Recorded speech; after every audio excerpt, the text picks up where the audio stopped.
I'm looking forward to this. Pontus Dahlstrom is from, he worked as the Sommelier at Bagatelle for a number of years, and for the last 3 he was the chef de cave there. He's competed in competitions, I'm certain a lot like our own.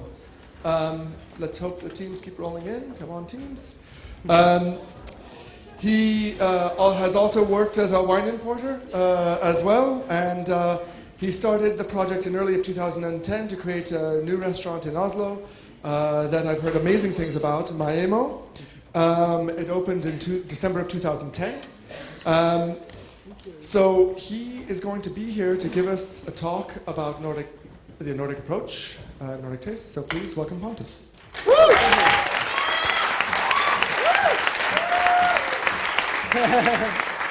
Thank you very much. Everybody can hear me, I guess. So, thank you for the introduction, and first of all, thank you for having us. It's quite a unique thing for us, basically, to come down to Copenhagen and talk about Nordic cuisine. We are actually sitting in the epicenter of the Nordic cuisine, where it all started, where it all happened from early 2000, and we feel that's a great honor to be here. You had a small introduction about Maaemo, which is a small restaurant, 8 tables, situated in the center of Oslo. I will start by showing a small video that we made, actually made of a barista, of course. And it's just to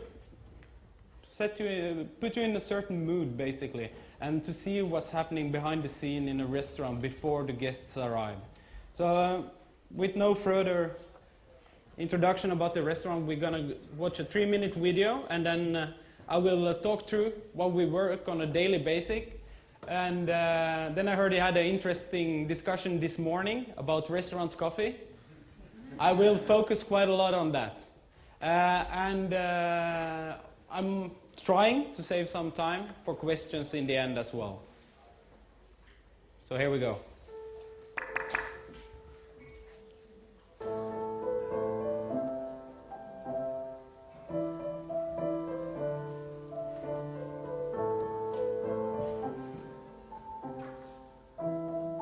James Dean.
So this is the staff dinner.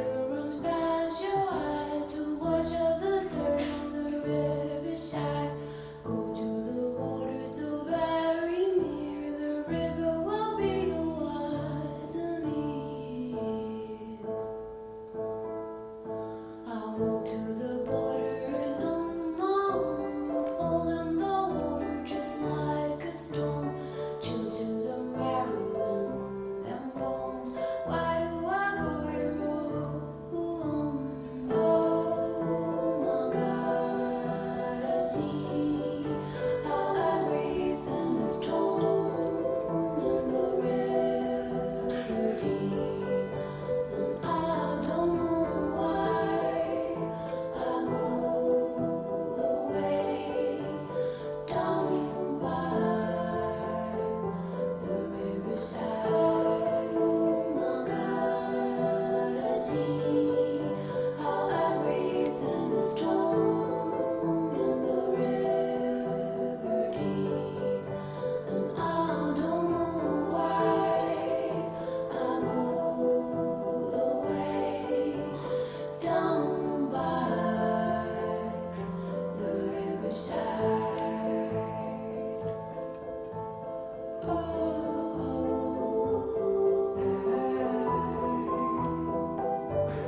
So, this so-called lecture, it was named the Nordic Approach, and I sent over to Mr. Tim Wendelboe and asked if he had any opinions about the lecture and something that I should focus about. The first thing he did, ripped the name for a new company. Thanks very much. So, I will start by introducing us three that have done the start of the project, basically the first 1.5 years. It's only 8 months since we opened the doors in the restaurant, but quite a lot has happened, and things are happening a little bit too fast almost. So when I got the request on doing this lecture, it was actually the first time I sat down and started to think about everything we had done in the past 8 months and what has happened and the development. Anyway, we have 3 persons. Of course, I start by writing my own name first, but I'm going to start on the opposite side. The head chef and partner in the company is Esben Holmboe. Young guy like myself that is trained in Copenhagen, where he is also born and raised. Worked in several good restaurants and married a Norwegian woman and moved up and worked around the town basically on the best restaurants. Like all of us 3, wanted to do something for yourself, something that you're proud of, something you believe in. I will go more into detail with that. In the middle, we have this gentleman named Jon-Frede Engdahl. The first time I heard about him was actually, I was reading a magazine, a Scandinavian design interior magazine, where this gentleman who runs also a small organic cafeteria, bakery, and is actually a guy from the advertisement business. He says, yeah, we're gonna start a gourmet restaurant in Oslo. And I was like, who is this guy? I probably know everybody that worked in good restaurants in Norway for the last 15 years. Who is that guy gonna open a gourmet restaurant?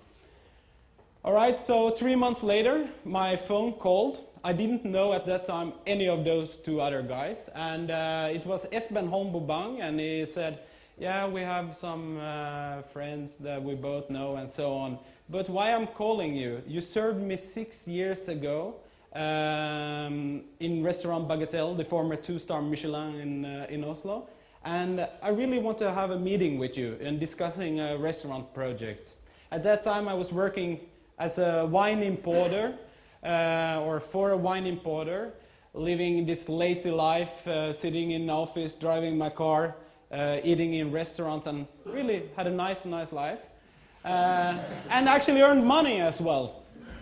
So I said, okay, let's do a meeting. And we sat down and started to talk about what suddenly became Maaemo.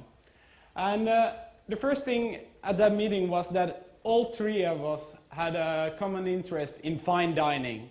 Fine dining basically for me has been a passion, or passions, for as long as I earn my own money. And we started to talk about quality when it comes to food, and we said that, is it possible to do it organic, 100% organic, the restaurant? And we are living in a country where only 7% of the farmed products is organic, and only 1% of the total consumption of ingredients are organic in the stores. So we said, it's perhaps not possible, but let's try. Because we are 3 guys that none of us have been good in football or in ice hockey or handball. So this is really our competition arena that we try to do the best we can. And we needed some big challenge.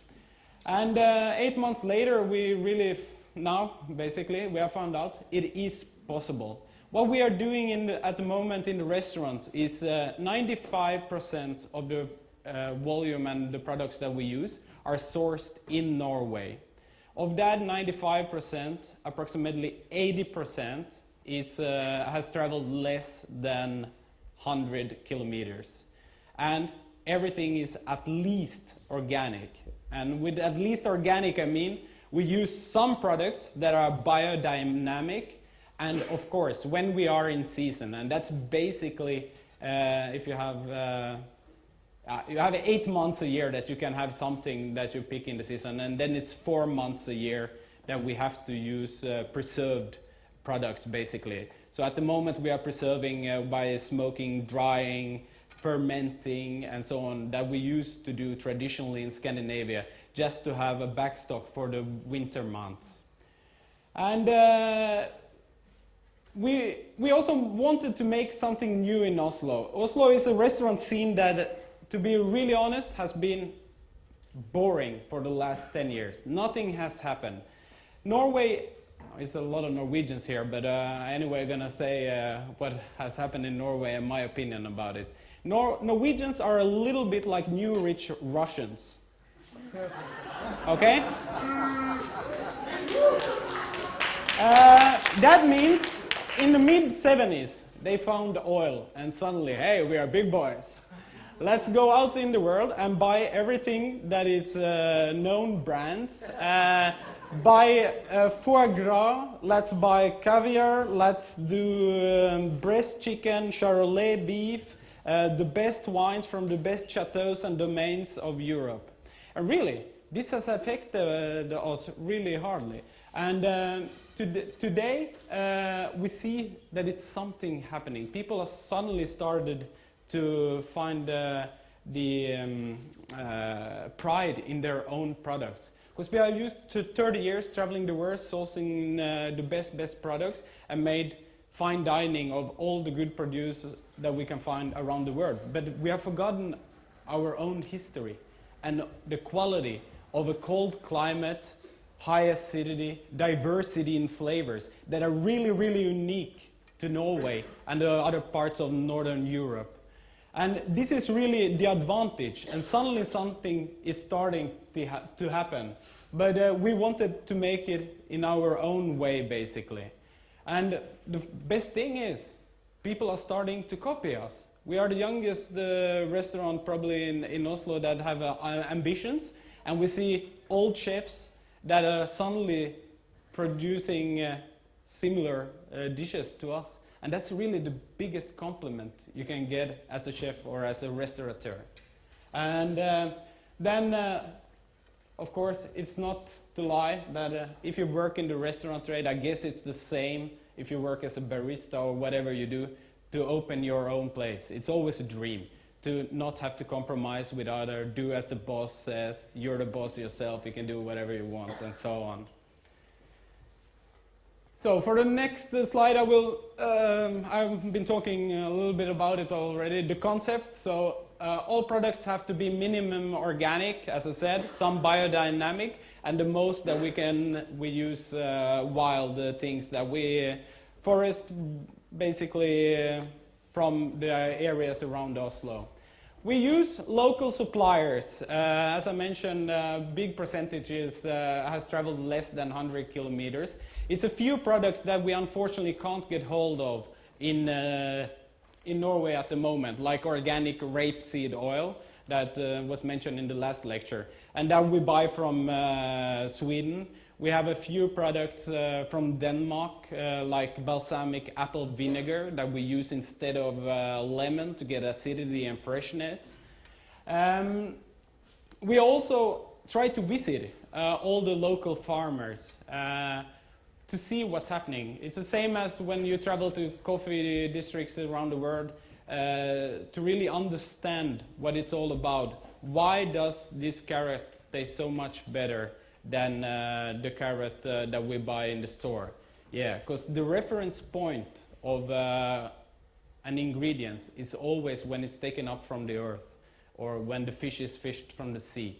That's really when the flavor is the best. Everything that happens in time and traveling dilutes the flavor. Basically in Norway, for example, I guess it's the same in Denmark or in the States or so on. You can buy tomatoes all year around, which is harvested perhaps in Central America somewhere. They are harvested green, treated with chemicals so they will mature during the travel, and they sell them in the store in Oslo 1.5 months later as a mature tomato. Of course, there is no flavor, there is no interesting flavors in that product. Even in Sicily, for example, which is the tomato mecca of the world, they use the seasonality. They eat tomatoes for 1 month a year, and they don't. After that, they don't touch it. So we are trying to think seasonality as much as we can. Of course, we have this 4 months a year when it's all white, all dark, and we have to use all these products that we have preserved from the other seasons. We have also been very, very fortunate so far. We are a small restaurant, so it's not so many tables to fill up. So we are full almost every night. And that means also that we can work without compromising. We can buy the best quality, we can pay the higher price, and we can also get, in that way, the best products. We can also require to get as fresh product as possible, and it goes also a little bit about the environment, thinking in the restaurant and so on, but unfortunately I don't have time to talk about that because we're soon going to talk coffee.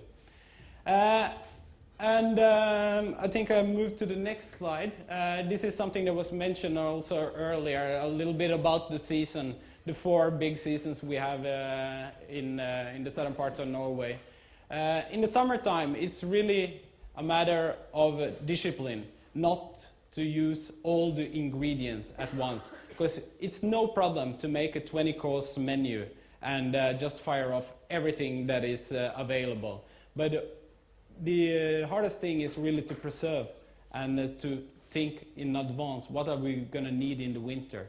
So all summer, our thoughts has been winter food, just to have something good to serve. Of course, we were in the autumn with various mushrooms, game, winter. We have the root vegetables that we traditionally have either preserved in the earth or in cellars. And also, it's the most interesting time to serve fish and seafood, because the water is cold and you get absolutely the best flavors, like in oysters, crawfish tails, and also the texture. And the spring is something between winter and summer, so it's mostly like herbs, buds, spring flowers, before it really starts, and that can go until like early June when you have some serious products growing. So how do we work in the restaurant? We are working almost everybody together when it comes to both food and wine and development, inspiration, and of course the most important thing today is the social media. When it comes to the food, it always starts off with an idea of from the kitchen, what should we do? And they have 2 meetings a week where they sit for 4 hours and do testing and brainstorming on what we could do. Really, what's in season, what have we conserved, what can we put together that will be of interest for the guest, and also when flavor and the identity of the local food. At that time, since I'm responsible for the food pairings, I'm also invited to those meetings with the kitchen. So I already can start to think flavors, where to go, what to find. And we do only one menu, which is a 9-course menu, and we do 1 pairing at least to every course. So that means 9 glasses, 9 courses. On the menu you can't choose anything, or actually today you can choose extra courses. For example, we are using an Harrio siphon to make a mushroom soup. We have a butter dessert, which is basically just different textures of butter that we have had on the menu since we started and trying to take away, but all our regular guests scream and shout and want it. So suddenly we have started to have extra courses also. So, but everybody that comes to the restaurant, except they get informed that it's only a 9-course menu, and it's no options. Of course, if you want to buy more, upselling opportunity. We do this wine pairing. And approximately 95–98% of all the guests do the beverage pairing menu as well.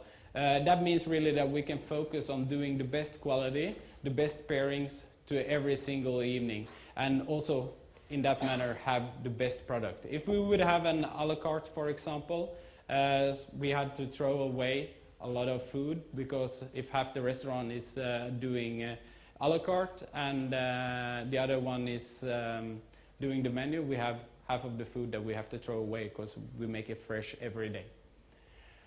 Development and inspiration is something that I'm going to talk about together. Development, really, it goes towards inspiration more and more. In our restaurant, we try not to see what other restaurants do too much. It's very easy to look down, for example, up from Norway, what is happening on the restaurant scene in Copenhagen, where you have 10, 15, 20 restaurants that now are working on the Nordic cuisine scene, basically. But if you start to do that, look on other restaurants, you start to copy, and it's like if you're a musician playing in a cover band. It's not really interesting at all.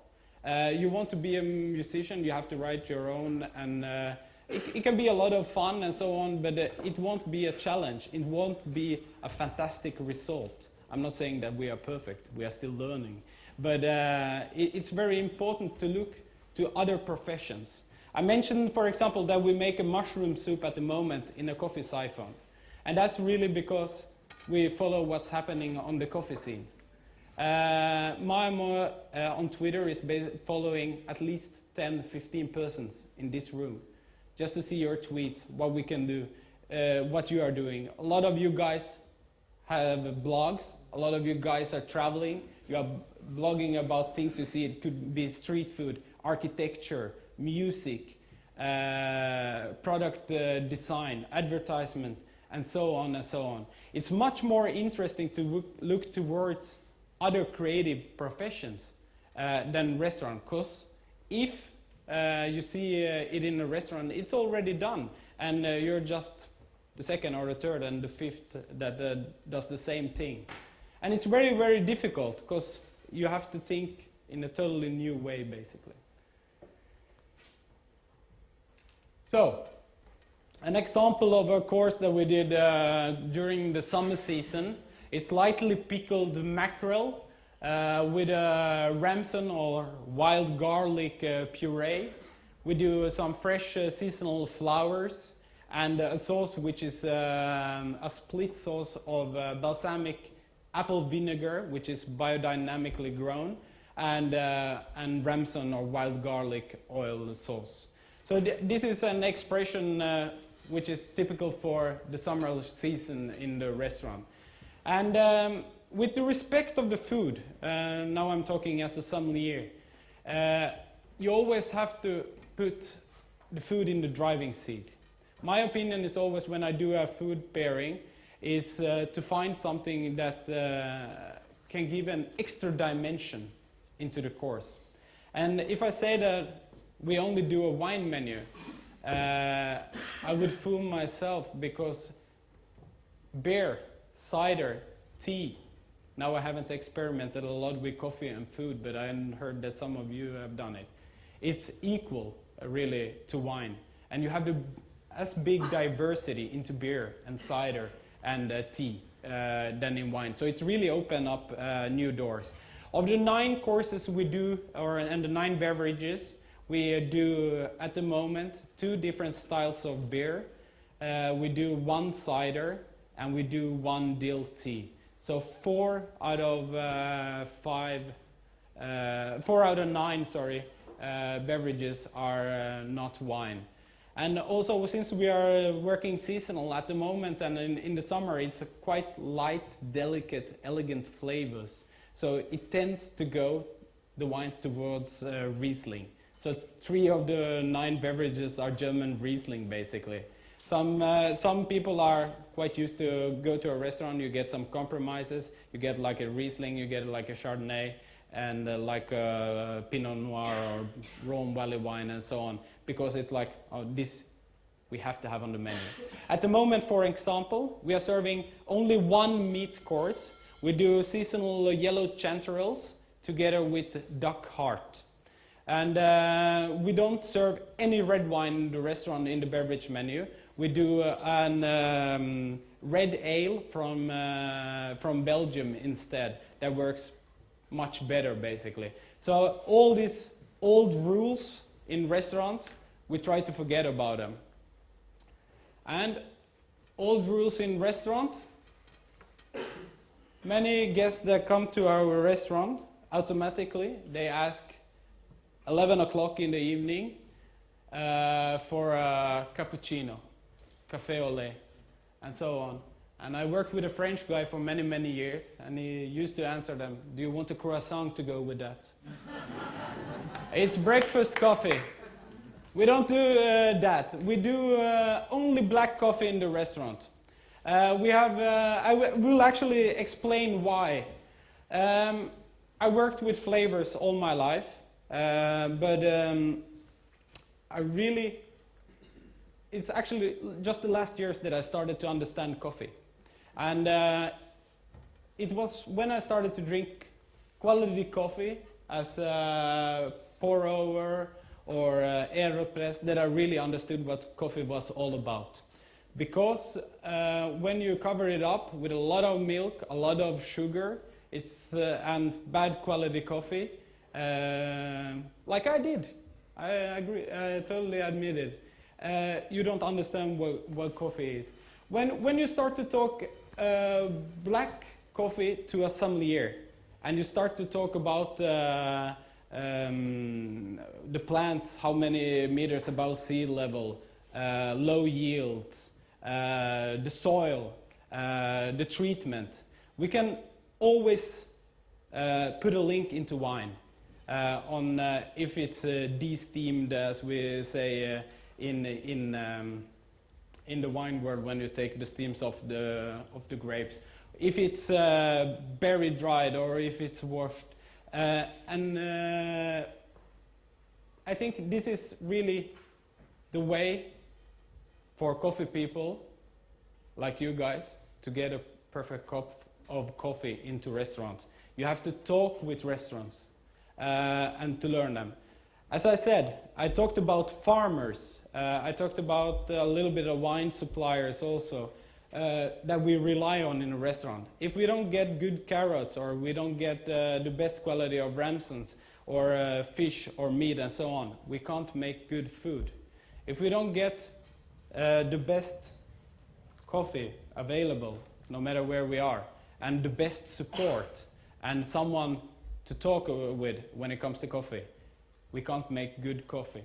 I have a good example of that when it comes to seasonality and why I put it on, actually. It was, I was reading a blog about a customer that had been in the restaurant, and everything was really, really fantastic. The food, the service, but we served him a past crop coffee. I was like, what is past crop? I don't know. I'm a wine guy, you know. I don't go home and read coffee books. I enjoy coffee, and really that's about it. So I had to contact our coffee or another coffee supplier, and said really we were accused of serving past crop coffee. What is that? Yeah, you can listen. It's seasonalities, like green coffee can store so and so long from that district, and Kenyans tend to store longer, and so on. So what we have done now from the end of the summer is that we also started to treat the coffee with seasonality. And I think that is also very, very important to keep the same standard as we do on everything else. As I mentioned, we only do black coffee, and we do everything in front of the guest, the brewing. We pour either V60 Hario, or we do the really traditional manner of coffee in Scandinavia, which is kokekaffe, or boiled coffee, basically. The reason why we do boiled coffee is actually a result of inspiration and really go inside of yourself what is possible to do. We don't do this just to be different or to be special. We do it actually to give an extra experience and to spend time with the customers. Because when you see kokekaffe, almost everybody in Scandinavia have some memories. If you're up hiking in the mountains, you are on a ski trip in the middle of the winter, or as for me, my first coffee taste at my grandmother's place that used to have kokekaffe standing on the stove the whole day. She just refilled with more coffee into it and more water, so it was really, really bitter and harsh. But really that was my first experience with coffee. And all the guests, when we present the brewing technique of kokekaffe, which is basically 95% of all the coffee we serve in the restaurant at the moment, people basically, they are somewhere else. They suddenly start to talk about, oh, I remember last year we went out fishing with the boys. I remember as a child, we went camping with my father, and all these different things. So you give actually an extra dimension to the experience of restaurant coffee. When that's said, we also needed a lot of help. We know how to brew a cup of coffee, but we don't know, as sommeliers, how to brew a cup of coffee with perfection. Once again, we had to call our roaster, and the next day, the roaster was down there with the refractometer and iPhone apps and different grinders and really stuff that we don't understand as some wine people or restaurateurs. This is really your profession that you have to share with more people. And I think the better coffee that we do in restaurants, the more customers will specialty coffee get as well. One more interesting thing. As I said, we use a lot of time in front of the guests preparing the coffee. In the kokekaffe, there's 67 grams of grounded coffee. It's 1 liter of water and 4 minutes of extraction time. That means you have 4 minutes to use with the customer to explain. For example, when I serve the coffee, it will be too warm. If you wait a little bit, you will get more flavor, more diverse flavor from the cup, and you won't burn yourself, la la la. And you also have the possibility of an upselling opportunity to sell a digestive, a liquor, perhaps another glass of wine or whatever it is. So this is really a positive thing for us to do pour over coffee or kokekaffe in front of the guest. We have a lot of upselling because of it. And also when we take the time to explain why we do it as we do, we have had open now for 5.5 weeks since the summer vacation. We have 8 tables, approximately between 20 and 30 guests every night, 5 days a week. We have had 2 persons that have asked for sugar, milk, or cream. That's quite unique. People drink quality coffee. But we treat it as wine. We treat it with respect. And we also on a learning level. We have now used 7-8 months to perfect coffee. There is more go in us. We could do even more. But now what we're going to do is we're going to try to perfect the tea serving. I don't have an answer what we're going to do or anything, but we have to leave coffee for a while just to get better on other levels. Because really, the money we make on coffee compared to the time we have spent on perfecting it, it's not in balance, I promise you. Basically, that was a short presentation on 30 minutes. Do we have time for questions? I guess we definitely have time for several questions. So, yeah. But first, let's give him a round of applause for that.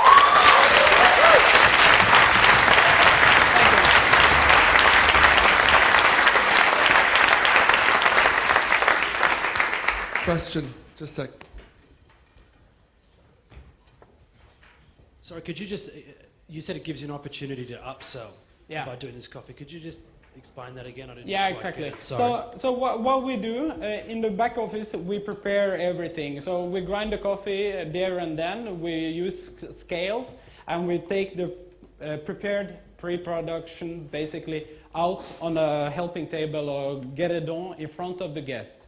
And we start to explain what we do, why we do it, and we brew for every table at a time. So because of the extraction time for a V60, when you pour the water, and the extraction time of a koke kaffe, you will have several minutes together with the guests. And you have to use it wisely. Of course, you have to explain a little bit about the coffee, but you also have to read the guest. Are they interested in hearing about this small farm in Brazil or Honduras or Panama or Kenya? Or are they interested to talk with each other? So basically, we start to explain the coffee, and after that, of course, it's natural to spend some time talking about an alternative to drink beside.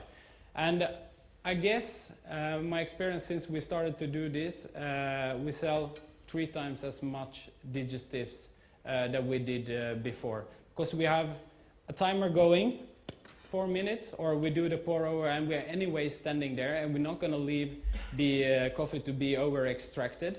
Then we make a new one for the guest basically if we make a mistake. And so you have to use the time wisely, and it's a perfect occasion and it's a perfect opportunity to make more money basically.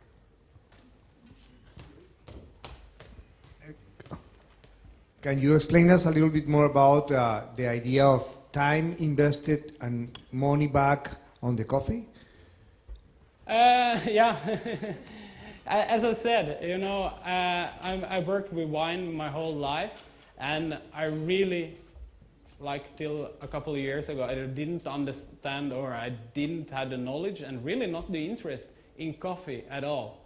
Suddenly when the coffee bars in Oslo starting to pour V60s and doing AeroPress, I could suddenly find a lot of links in wine, to wine basically. And that gave me an understanding of your profession and also the quality of different styles of coffee, different farmers, different roasting profiles and so on. And when you start to get interested in something, you start to read, you start to Google, you start to learn. And it takes a lot of time. And really, we sell 20 cups, 30 cups of coffee a night. And as I said, we are used 7 months all the time to just learn more of coffee. Because I worked with wine for 12 years. I know some things about wine, but I don't know anything about coffee. So I had to learn. I have to invest a lot of time to keep the same, or at least somewhere close to the same standards as on wine. Because really the importance of a restaurant coffee, it's the last flavor that the guests leave the restaurant with. And if you serve canned food directly from the box, you can serve it the same style of coffee. If you do all these time investments and all this preparation to make the perfect food, you also have to do it in coffee, in my opinion. Because otherwise, you just give a downturn to guests. And as I said, a blogger, the reason why I talk about seasonality in coffee today, it's because a blogger that complained that we serve past crop. That means that we had a guest that knew more than us, and that's not really accepted in our house.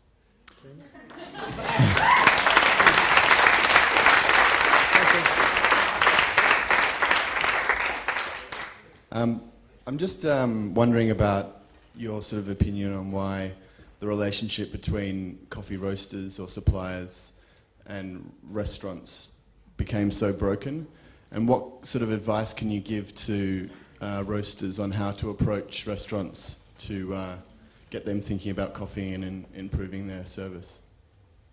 A very good question. I think you have to meet the restaurants in a comfort zone where they are comfortable.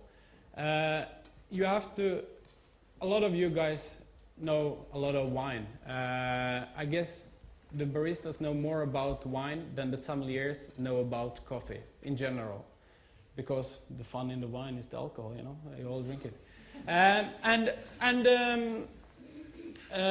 If, for example, a good example for me would be, for example, for Norwegian roasters to work together with the Sommelier Association, for example.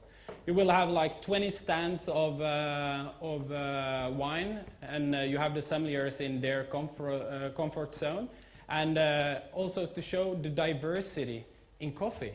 And I don't think the way to address sommeliers is by milk-based coffee. It's really to show the quality of the soil, the farmer, the style of roasting. And I'm not saying right or wrongs, and I don't have the exact way to go. But I think of coffee as, in the same way I think about wine, really. A product of the earth with a lot of different factors that give different flavors. And these are words that all sommeliers in restaurants understands. And some restaurants, it's of course the owner or the chef that buys coffee and do all the work. But restaurants with sommeliers, it should be the sommelier that is in charge of the tea serving and the coffee serving as well. So I think that's really my best idea of addressing and to get better coffee in restaurants. Okay, you guys. Unfortunately, Tim, I know. Luckily, you can ask Pontus this question in about 5 minutes. Thank you so much. Pleasure.